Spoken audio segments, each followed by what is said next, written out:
So hi and welcome to this another episode with me Arshi. I hope you guys are doing good. और इस video में हम बात करने वाले हैं सेक्शनल की क्या स्ट्रैटेजी होनी चाहिए। 5 दिन बचे हैं और अब हम बहुत ज्यादा डिटेल में नहीं डिस्कस कर सकते कि अच्छा ये होना चाहिए, ऐसा करना चाहिए, ये करना चाहिए। There's so much to think, right? So we're going to talk about small tips which can help you at your exam. Right in your exam specially जो कि 26 नवंबर को है। इस साल 3 लाख से ज्यादा एस्पिरेंट्स इस एग्जाम को देने वाले हैं। कितने अपेयर होते हैं that we will see once the exam will be done. पर जब तक एग्जाम नहीं होता ये 5 दिन आपको हर दिन शाम को 4 बजे एक वीडियो मिलेगी when it comes to strategy. और ये strategy is by the students जिन्होंने खुद कैट दिया है and they are into all those dream colleges जहां पे आप जाना चाहते हैं। तो हम बात करने वाले हैं sectional time management tips for CAT exam. So let's begin.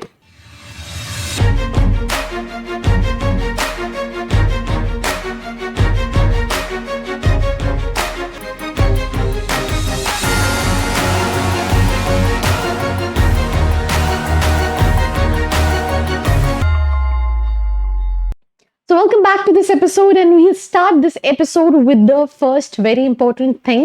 Know which question to leave. It's not important to understand कि यार क्या attempt करना है और कैसे स्टार्ट करना है, बट ये जानना बहुत इंपॉर्टेंट है कि किसको छोड़ना है।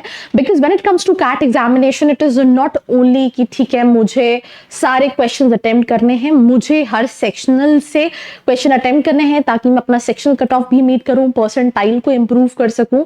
तो उसमें सबसे बड़ी स्ट्रैटेजी है कि अगर आपको लग रहा है कोई क्वेश्चन जो बहुत टाइम लेगा तो आप उसको छोड़ दो। किसको छोड़ना है ये बहुत इंपॉर्टेंट है। किसको करना है ये इंपॉर्टेंट उतना नहीं है, बट किसको छोड़ना है ये बहुत इंपॉर्टेंट है। Don't spend much time on one question, right? Because time कम है, you have multiple sections, multiple questions, हर क्वेश्चन के मार्क्स सेम है। तो प्लीज डू नॉट कि अच्छा ईगो पे ले लो और नहीं मुझे तो ये सॉल्व करना ही है। तो ज्यादा टाइम एक क्वेश्चन पे कहीं ना कहीं नहीं लगाना है। Now attempt each CAT section into 3 sub section. अगर हम बात करें सबसे पहला सेक्शन है वो जहां पे आपको ये शॉर्ट पता है कि ये क्वेश्चंस तो मुझे बन ही जाएंगे। सिंपल सी चीज है। फर्स्ट फेज क्या है that you find extremely simple and you are sure about it, मतलब 200% श्योर। जो सेकंड फेज है दैट मींस जहां पे आपको ये सिलेक्शन करना है क्वेश्चंस का जो आपको लगता है कि आप कर सकते हो, that you believe that you can answer, वो कहीं ना कहीं सेकंड फेज होगा। ये सारी चीजें आपको टाइम, अगर आपने मॉक्स दिए हैं यू शुड हैव एनालाइज, आपने प्रीवियस कैट ईयर के पेपर सॉल्व किए हैं under the same time limit, तो आपको कहीं ना कहीं ये काफी इजी रहेगा। और थर्ड फेज में आपको वो क्वेश्चंस को सिलेक्ट करना है जो कि टाइम और ज्यादा एफर्ट्स कहीं ना कहीं रिक्वायर रखेंगे।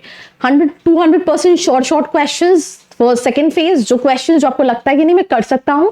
थर्ड जो कि टाइम टेकिंग और थोड़ी सी ट्रिकी क्वेश्चन जिन पे सोचने का लगे, उनको आपको ऐसे फेज में सॉल्व करना है।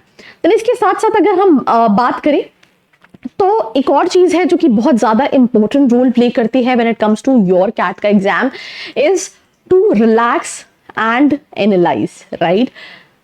Time, section, percentile, number of questions, you don't have to attempt 100 questions या total सारे questions to get 100 percentile। या फिर आप ये सोचो कि नहीं मुझे तो 99 ही।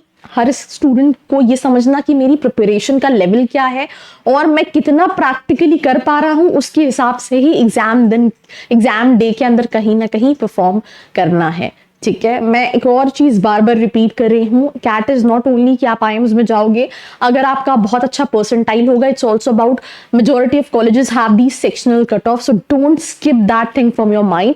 And that's all about this episode. Do not forget to like, share and subscribe. I hope you like this video. For more such videos, keep watching our channel And do not forget to like, share and subscribe.